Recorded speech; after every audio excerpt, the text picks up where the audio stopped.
Hello everyone guys भाई। हम सबको पता है कि आपका एसबीआई पीओ का पेपर जो है वो काफ़ी दिनों बाद है, लगभग एक महीने के बाद।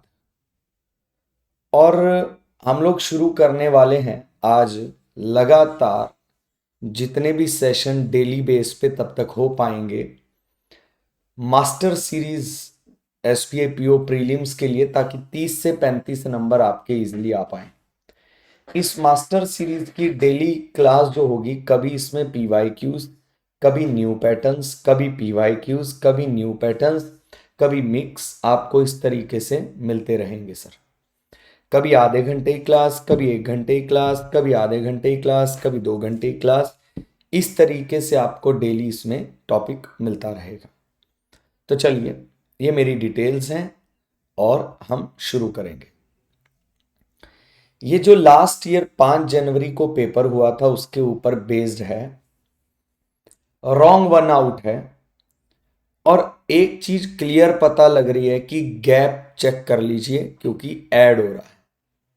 यहां पर 13 है, यहां पर 16 है, यहां पर 20 है, यहां पर 25 है, यहां पर 31 है, और यहां पर 48 यानी 48 है। अब अगर आप ध्यान से देखो, यहां 3 बढ़ गया, 4 बढ़ गया, 5 बढ़ गया, 6 बढ़ गया, तो ये 7 बढ़ के 38 बढ़ना चाहिए। यानी ये नंबर 158 की जगह 148 होना चाहिए। यानी सवाल का गलत नंबर जो है वो 158 है। इजी पिक, मतलब कोई लफड़े वाली बात ही नहीं है भाई। आप जितने इजीली सवाल को पिक करने की कोशिश करोगे उतने इजीली हो जाएगा, बशर्ते आप ट्राई ईमानदारी से करो।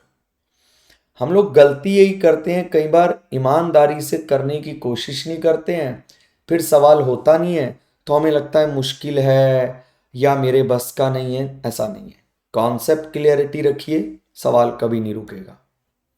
चलिए, साफ पता लग रहा है ऑल्टरनेटली जुड़ रहा है और ऑल्टरनेटली माइनस भी हो रहा है। -4, -4, और यहां पर भी -4।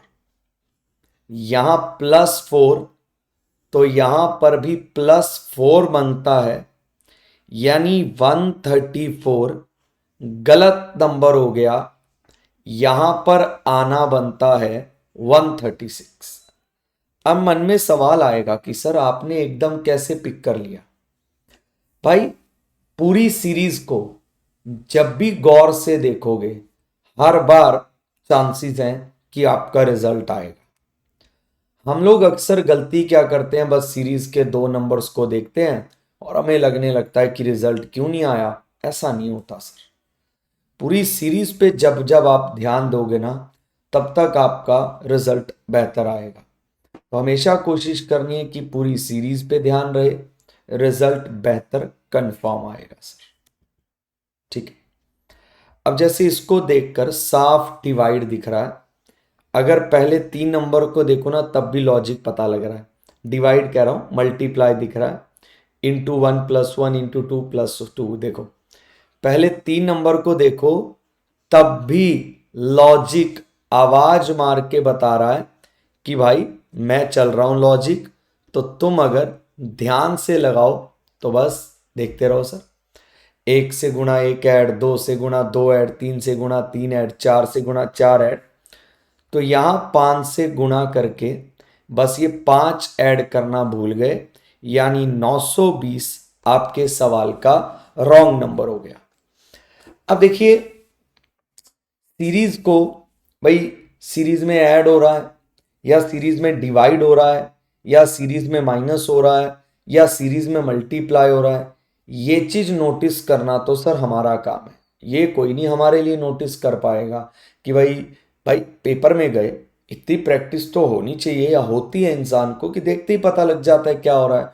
और फिर क्या हो रहा है उस बेस पे अपने लॉजिक से याद आने लगते हैं कि इसको इस तरीके से लगाया जाता है, इसको इस तरीके से लगाया जाता है। ठीक। चलिए, ऐड हो रहा है गैप चेक करते हैं। 12, 13, 15, यहाँ 18, यहाँ पर 24 और यहाँ पर 25, ये आ गया। 12 आ गया, 13 आ गया। अब अगर थोड़ा सा ध्यान दो, ये 1 बढ़ा, ये 2 बढ़ा, ये 3 बढ़ा, तो ये 4 बढ़ के 22 होना चाहिए, 22। तो अगर ये 22 हो गया तो ये 90 होगा, ये 90 होगा, ये 27 होगा, तो ये 5 बढ़ के 27 हो गया। यानी सही बोल रहे हो, 92 आपके सवाल का गलत नंबर है। अब एसबीआई पीओ प्रीलिम्स जैसा पेपर, और मतलब समझो 10 सेकंड में ये हो जाएगी, 10 में ये, 10 में ये और 10 में ये, 40 सेकंड में नंबर आ गए 4। हम लोग क्या करते हैं, 1-1 मिनट, 2-2 मिनट, भाई साहब पता ही नहीं। मैं कईयों को देखता हूँ जब आप पढ़ाता हूँ तो ऐसा दिखता है कि इंटरेस्टेड नहीं है या क्या नहीं है, वाहे गुरु जाने। अब देखो, ये हाफ हो रहा है, हाफ सारी दुनिया देख सकती है, और ये 1 गुना हो रहा है। अगर मैं यहां 0.5 से मल्टीप्लाई करके +2 कर दूं, 1 से मल्टीप्लाई करके +2 कर दूं, यहां पे 1.5 से मल्टीप्लाई करके +2 कर दूं, यहां 2 से मल्टीप्लाई करके +2 कर दूं, यहां 2.5 से, देखो पहले 2 से मल्टीप्लाई कर लेना, 228 आएगा। फिर इसको 0.5 से मल्टीप्लाई कर लेना, इसका आधा यानी 285 और +2। तो ये लास्ट वाला नंबर ही गलत होगा भाई। अगर पहले सारे ही सही हैं तो लास्ट वाला नंबर ही गलत होगा सर। तो 5 सवाल 5 मिनट में आप लगाते हो कई बार, बट इन 5 सवाल का आंसर ज्यादा 1.5 मिनट की कहावत थी, इससे ज्यादा अगर आप 5 सवालों में इसमें लेते तो मुश्किल है प्रीलिम्स में आपके लिए। ठीक है, अब देखना, इसका 13%, दोनों जीरो कटेंगी 52, इसका 17% 85, इनको जोड़ें 137, कितना 137, इसका 44% निकालना है। आप क्या दिमाग लगाइए वो सुन लो सर। इसको लिख दो 25 गुणा कितना 25, और 25 का 44% मत निकालो, 44 का 25% निकाल दो, क्या आएगा 11। 44 का 25% 11, और 11 गुणा 25 कितना 275, जो कि इधर आकर माइनस हो जाएगा। एंड आंसर इज क्या, -138। क्यों हमने दिमाग लगाया, क्योंकि प्रैक्टिस कर रखी है, क्योंकि चीजें पता है भाई। इसको 25 गुणा 25 लिख सकता हूं ना, कोई दिक्कत तो नहीं है ना। तो 44% 25 का निकालना या 25% 44 का निकालना, बताओ क्या अलग है, सेम है। तो 25% 44 का 11, 11 गुणा 25 275, 275 इधर आकर माइनस लीजिए, आपके सवाल का आंसर माइनस का 138। मतलब इजीली अटेम्प्ट किया जा सकता है अगर सिर्फ बंदा सोच ले और कुछ भी नहीं। देखो, अब इसका 24% मत निकालो, इसका 125% निकाल दो। कोई भी चीज अपने आप में 100% होती है, पर अगर मैं इसका 125% निकालना चाहता हूं तो मैं इसी का 25% इसमें जोड़ दूंगा, ये खुद का 125% हो जाएगा। ठीक है ना। अब मैं इसका 150% निकाल दूंगा, किसी का 150% का मतलब उसका 1.5 गुना, तो 48 का 1.5 गुना कितना 72। लो सर 102 आंसर। भाई चीजें हम लोग क्या करते हैं ना, आज भी ऐसे ऐसे लोग बैठे हैं जो 24% को ऐसे निकालेंगे, और आज ऐसे लोग भी हैं जो मुझसे भी ज्यादा जल्दी कैलकुलेट करने की पावर रखते हैं या उनके पास यूनिक तरीके हैं। तो पेपर किसका क्लियर होगा ये जरूर आप सोच लेना, क्योंकि भाई पेपर में तो सीटें उतनी हैं, और हमारे जैसे जो ऐसे करते हैं फिर मुश्किल होती है सर। तो उम्मीद करता हूं इन चीजों को धीरे धीरे समझेंगे। 1/3 का मतलब 7/3, 2 तिये 6, 6 और 1 7, 7 चौके 28, 28 और 2 30, 30/7, और ये कितना आ गया 10/3, और ये आ गया 81। तो 7 से 7 कैंसल, ठीक है, 9 पे गया 9, 9 गुणा 10 90, 90 गुणा 30 कितना 2700, एग्जैक्ट और करेक्ट आंसर हमारे पास। जब इंसान की कॉन्सेप्ट क्लैरिटी तगड़ी होती है ना, या वो डरता नहीं है, या उसको ये पता है कि सामने जो आ रहा है फेस करना है, इजी हो जाएगा सर। अब देखो 272, सॉरी ठीक है, 272 इंटू में ये डिवाइड बाय ये, सब पता है कि मल्टीप्लाई में है, तो डरने की जरूरत अब है नहीं, सीधा मल्टीप्लाई करने के लिए जाना है, तुम्हें यहां डरने की जरूरत नहीं है। देखना 17 पे 1, 17 छिके 102, 17 गुणा 2 34, बचेगा कितना आपका 62, 17 तिये 51, और 62 में से 51 गया 11, पर ये 17 पे नहीं कटेगा, ठीक है, जिसके लिए मैं माफी चाहूंगा। तो 272 और गुणा में 425 बाय क्या 100, और ये 1 बाय क्या क्वेश्चन मार्क का स्क्वायर, और 4025 ये आपके पास है, ठीक है। अब जब आप इसको सॉल्व करने वाले हो तो इजीली सॉल्व करना पॉसिबल है, ये जस्ट मैंने आपको लिख के एक बार जनरली बता दिया, ठीक है। तो 25 पे 1, और 25 पे कितना 7, और 25 पे कितना 4, 4 पे इसको डिवाइड करोगे तो 68 आ गया, और 17 गुणा 68, तो क्वेश्चन मार्क का वैल्यू, क्वेश्चन मार्क इधर ही तो मल्टीप्लाई होगा ना, ये जो क्वेश्चन मार्क है ये इधर ही तो मल्टीप्लाई होगा ना, तो 68 इंटू 17 बाय 4025, ये बात बन नहीं रही सर, ऑप्शन के अकॉर्डिंग तो कुछ भी मैच ना करे। एक बार फिर देख लो, हम कुछ गलत तो नहीं, मतलब मैं वहीं सही सोच रहा था।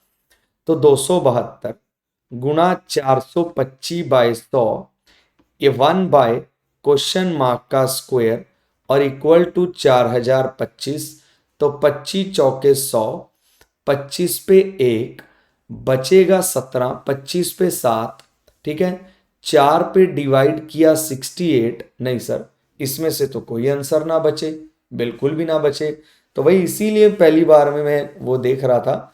तो मे बी सर गाइस कोई गलती हो सकती है, वरना नन ऑफ दीज जो है आंसर होगा, बस सिंपल।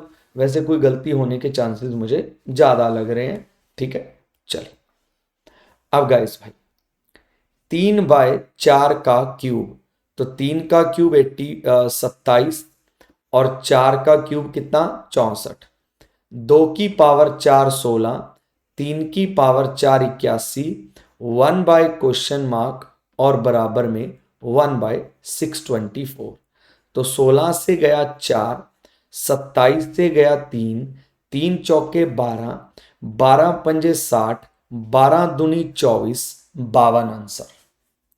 मतलब क्या है सर, ये प्रीलिम्स का पेपर आपका 21 जनवरी को क्या पेपर आया था, और लोग बोलते हैं मेरे इतने अटेम्प्ट हुए, भाई बड़ा आसान। अब लो इसके पेयर क्या बनेंगे बोलो, 5 और 2, इसके पेयर क्या बनेंगे बोलो, 3 और -1, बन गए सर पेयर। अब एक बनेगा -3, एक बनेगा प्लस का 1, गुणा करके -3 भी आएगा, जोड़ के -2 भी आएगा, बाहर आकर सिंबल पलट जाते हैं, एक -5 और -2 बाहर आकर सिंबल पलट जाते हैं, तो 5 इससे भी बड़ा, इससे भी बड़ा, ठीक है ना, 2 इससे क्या छोटा। जब दोनों बड़े आए, x भी ग्रेटर आए, y भी ग्रेटर आए, तो answer is always no relation, relation determine नहीं किया जा सकता। अब देखिएगा जल्दी से, पेयर क्या आएगा भाई, देखना 11 और 13, भाई साहब 14 और 15, लो sir y greater than x, 11 दोनों से छोटा, 13 दोनों से छोटा। अगर करने की नियत है, अगर आपने प्रैक्टिस की है, अगर आपने मान लो क्वाड्रेटिक है, लोग क्वाड्रेटिक में थोड़ा सा पढ़ते हैं और उनको लगने लगता है कि अब क्वाड्रेटिक में भी प्रैक्टिस करेंगे, उनकी शान के खिलाफ होता है।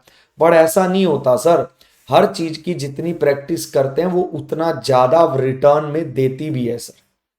अब जैसे ये लो, 13 × 9 क्या होता है, 117, आ गई पेयर सर। 11 × 12 क्या होता है, 132, आ गए पेयर सर। तो -13 इससे छोटा, -13 इससे छोटा, -9 इससे बड़ा, यानी आंसर क्या, नो रिलेशन। क्योंकि जब दोनों साइडें बड़ी आती हैं तो आंसर आता है रिलेशन डिटरमाइन नहीं किया जा सकता। क्वाड्रेटिक कर लेना। अब एक बोट अप स्ट्रीम में ट्रेवल करती है। अगर बोट की स्पीड अप स्ट्रीम में 40% डिक्रीज हो जाए, then it is equal to the speed of current. तो ये पानी की स्पीड के बराबर होने लगती है। स्पीड ऑफ स्टिल वाटर जो है वो 240 किलोमीटर पर आवर दे रखा है।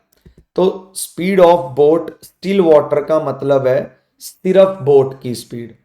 तो सिर्फ बोट की जो स्पीड है वो 240 किलोमीटर पर आवर है। अप स्ट्रीम की स्पीड हमने क्या ले ली, 100x ले ली। कहता अगर वो 40% गिर गई, अगर ये 40% गिर गई तो पानी की स्पीड आ जाएगी। तो 100 को 40% गिराओगे तो 60 आएगा, यानी 60 जो है वो पानी की स्पीड आ गई। अब अप स्ट्रीम की स्पीड बनती कैसे है, बोट की स्पीड में से पानी की स्पीड को माइनस कर दो तो अप स्ट्रीम बनती है।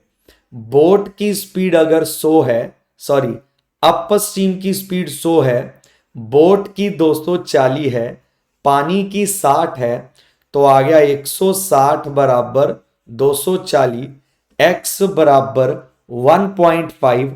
1.5 को यहां पुट कर दो तो आपके अप स्ट्रीम का जो स्पीड है वो आ गया 150 किलोमीटर पर आवर। मतलब लोगों को बोट एंड स्ट्रीम अप्लाई नहीं करना आता, बट आप ये सोच लो कि सिर्फ अगर बोट एंड स्ट्रीम के कॉन्सेप्चुअल डाटा भी आपको आता, जस्ट कॉन्सेप्ट के 2 फॉर्मूला 4 फॉर्मूला जो होते हैं, तब भी ये सवाल आपसे कभी ना रुके, तब भी। मनीष ने ₹X 15% सिंपल इंटरेस्ट और 2x 8% कंपाउंड इंटरेस्ट पे लगाए। मनीष तेज ही बढ़ा है।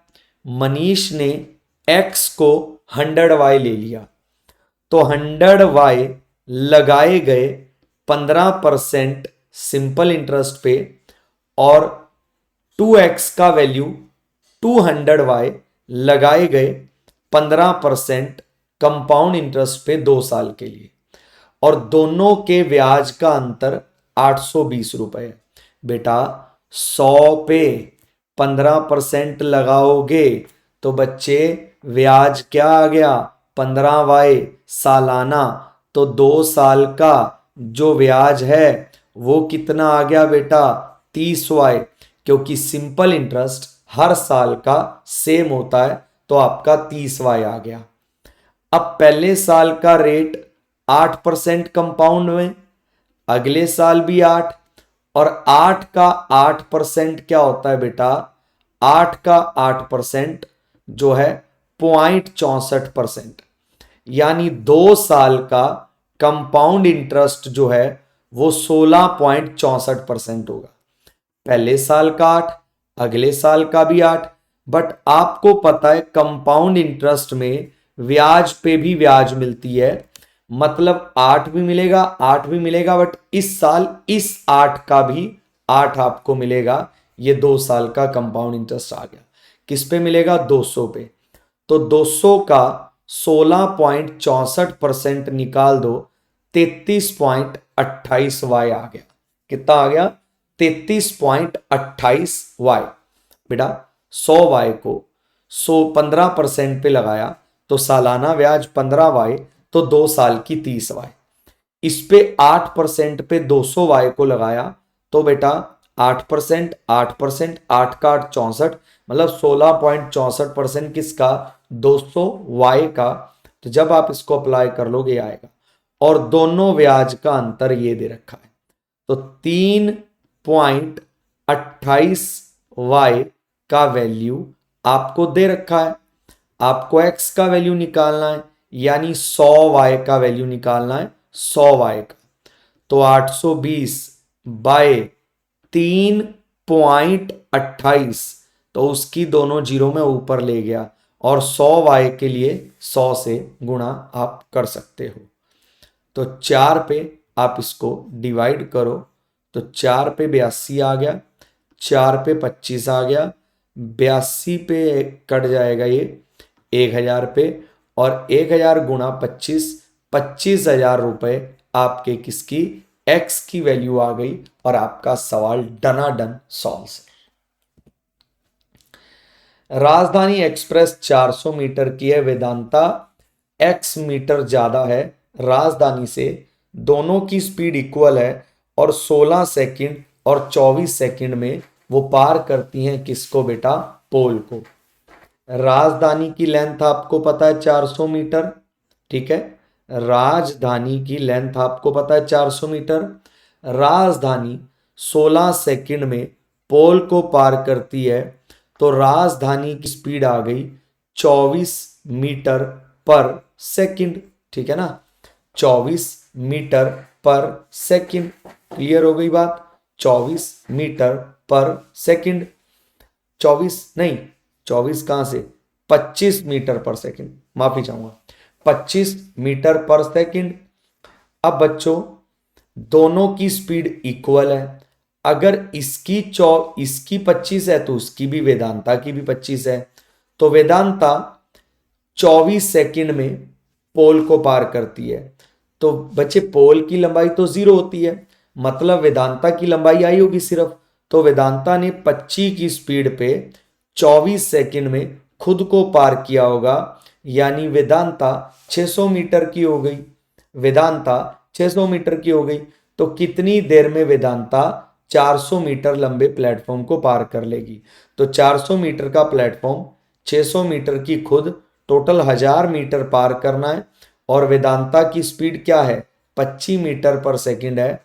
तो लो भाई 40 सेकंड के अंदर, तुम कहोगे तो राजधानी की है, दोनों की स्पीड सेम है, तो बेटा 40 सेकंड में वेदांता एक्सप्रेस जो है वो 400 मीटर लंबे प्लेटफॉर्म को पार कर लेगी। मनीष और हर्ष ने एक बिजनेस स्टार्ट किया 8,000 और 10,000 लगाकर। 5 महीने के बाद मनीष चला गया, यानी मनीष का ये जो 8,000 है ये कितने महीने चला, 5 महीने, जबकि हर्ष लगा रहा। मनीष को टोटल प्रॉफिट का 20% मिलता है बिजनेस संभालने के लिए। तो अगर ये टोटल प्रॉफिट है तो मनीष को मिलता है 20x, तो जो नेट प्रॉफिट है बच्चों वो 80x आ गया। अब बेटा रिमेनिंग प्रॉफिट उनके प्रॉफिट रेशियो में बटेगा आफ्टर अ ईयर, 1 साल, यानी बिजनेस चला 1 साल। जब इन्वेस्टमेंट में टाइम को मल्टीप्लाई करते हैं बेटा, तो जो रेशियो निकल कर आता है ये प्रॉफिट बांटने का रेशियो निकल कर आता है, और इस रेशियो में हमेशा नेट प्रॉफिट बढ़ता है, ये तुम्हें कभी नहीं भूलना। तो टोटल प्रॉफिट हमने 100 ले लिया, मनीष को 20% मिल गया, यानी 20 बिजनेस मैनेज करने के लिए, बाकी यहां बटेगा कितना, 80। 80 को 1:3 में बांट लो, 20 इसको मिलेगा, 60 इसको मिलेगा। 1 साल बाद मनीष को इतने रुपए मिलते हैं शेयर, मनीष को टोटल, तो टोटल प्रॉफिट क्या है मनीष और हर्ष का टुगेदर, बेटा मनीष को 20 ये मिलते हैं, मनीष को 20 ये मिलते हैं, मनीष को मिलते हैं टोटल 40। 40 का वैल्यू क्या है, 2500 रुपए, 40 का वैल्यू क्या है, 2500 रुपए। और आपको निकालना है टोटल प्रॉफिट दोनों का। टोटल प्रॉफिट कितना है, 100x है, मतलब 40 को अगर 2.5 से गुणा कर दूं तो 100x की वैल्यू आएगी, तो यहां भी 2.5 से गुणा कर दो, आंसर आ गया 6250 रुपए आपका मनीष और हर्ष का टोटल प्रॉफिट जो आपको निकालना है। मनीष की सैलरी 50,000 रुपये महीना है, 20% रेंट पे लगा दिया, 50,000 का 20% कितना भाई, 10,000 रेंट पे, 10% ऑफ रिमेनिंग, रिमेनिंग का मतलब समझते हो, बचे हुए का, बचे हुए का। तो 50 में से 10 चले गए, 40,000 रिमेनिंग है। 40,000 का 10% कितना, 4,000 बिल पे।